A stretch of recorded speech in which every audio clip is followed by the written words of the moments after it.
పురిటినొప్పులతో పుట్టింటికి వచ్చే విదేశీ వలస పక్షులకు కష్టాలన్నీ కట్టకట్టుకు వచ్చి మీద పడుతున్నాయి. కొల్లేరు పరివాహక ప్రాంతంలో పాటు అటపాక పక్షుల కేంద్రాన్ని సైతం ఆక్రమించుకొని కొందరు వ్యక్తులు నిషేధిత రొయ్యల సాగు చేపట్టారు.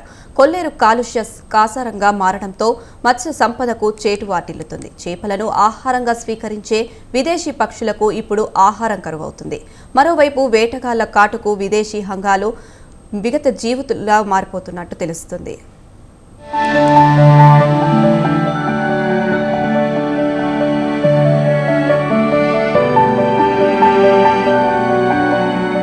కొల్లేటి కొలనులో సెలయేటి అల్లల్లో అంటూ పర్యాటకులు పాటలు పాడుకుంటూ విదేశీ పక్షుల విన్యాసాలు తిలకిస్తూ ఎంతో సందడిగా ఉండే కొల్లేరు పరివాహక ప్రాంతానికి గ్రహణం పట్టిన పరిస్థితులు కనిపిస్తున్నాయి.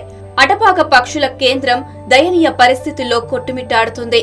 విశ్వవిఖ్యాతి పొందిన కొల్లేటి మంచినీటి సరస్సు దాదాపు 77,184 ఎకరాల విస్తీర్ణంలో వ్యాపించి ఉంది.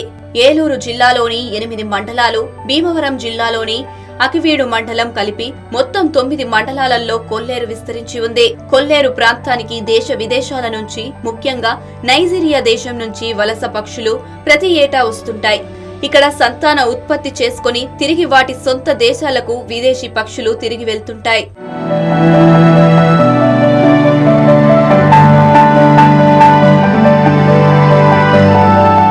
గతంలో కైకలూరు మండలం అటపాక పక్షుల కేంద్రం వద్ద ఫెలికాన్ ఫెస్టివల్ ఏర్పాటు చేసి పర్యాటకులను ఆకట్టుకున్నారు.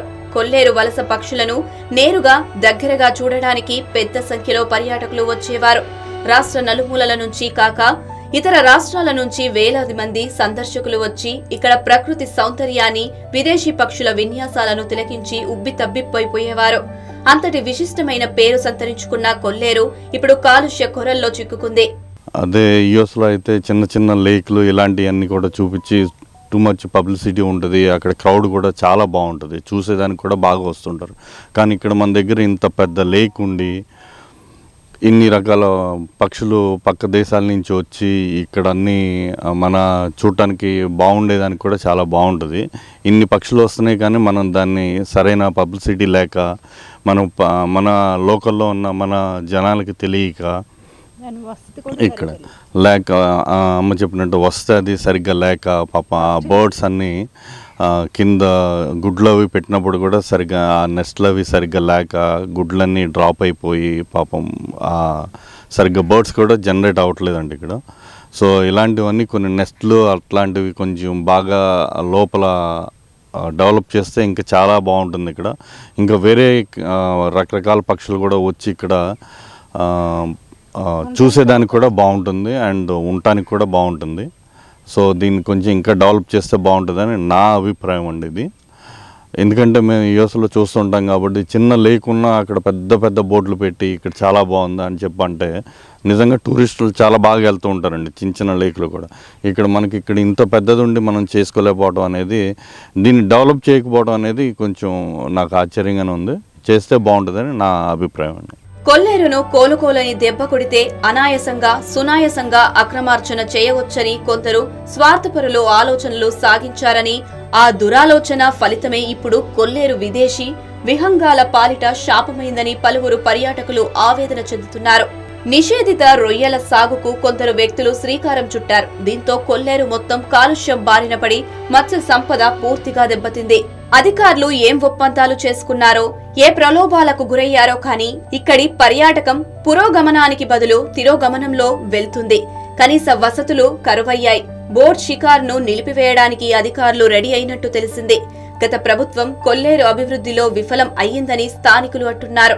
అయితే ప్రస్తుత సర్కార్ తీరు కొల్లేరును కాలుష్య సాగరంగా మార్చిన వారిపై చర్యలు తీసుకోవడంలో విఫలమవుతుందని, కొల్లేరులో అభివృద్ధి చర్యలు చేపట్టడంలో మీనమేషాలు లెక్కిస్తుందని విమర్శిస్తున్నారు.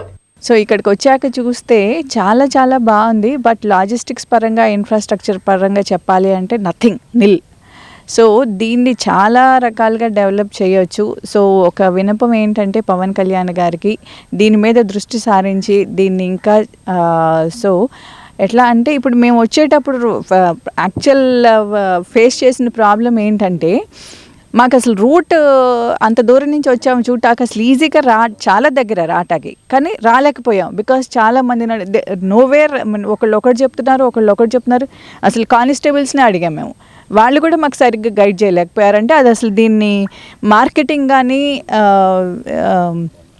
దాన్ని ఏమంటారు, ఒక రూట్ కానీ అసలు ఏది కూడా మాకు చాలా, మేము ఏలూరు నుంచి వచ్చామండి, రాటాకి మాకు చెప్పిన వాళ్ళు హాఫ్ అన్ అవర్ లోపల వెళ్ళిపోతారన్నారు, కానీ it took for us 2 hours అండి.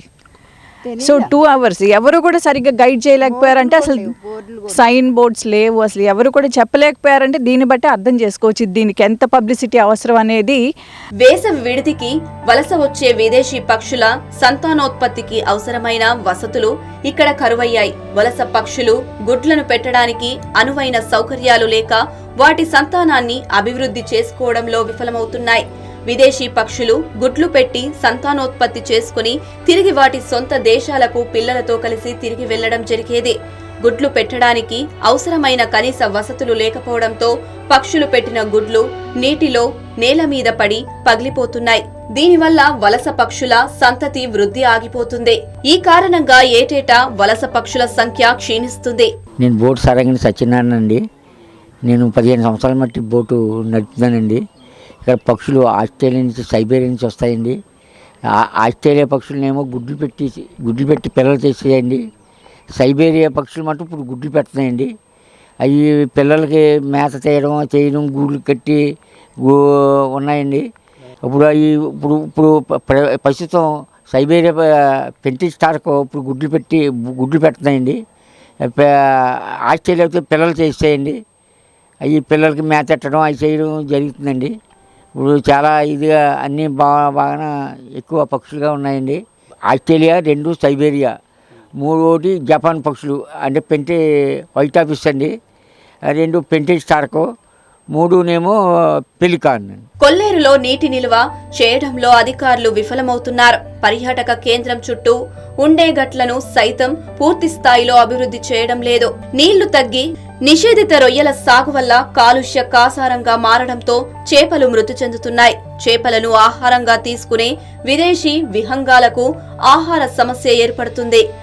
మరోవైపు ఏ పర్యవేక్షణ, భద్రత, రక్షణ చర్యలు లేకపోవడంతో వేటగాళ్లు వలలు పెట్టి విదేశీ విహంగాలను పట్టి బంధిస్తున్నారు. సమస్యల వలయంలో కొట్టుమిట్టాడుతున్న అటపాక పక్షుల కేంద్రానికి ఓవైపు విదేశీ పక్షుల రాక తగ్గిపోతుండగా మరోవైపు పర్యాటకులు దూరమవుతున్నారు.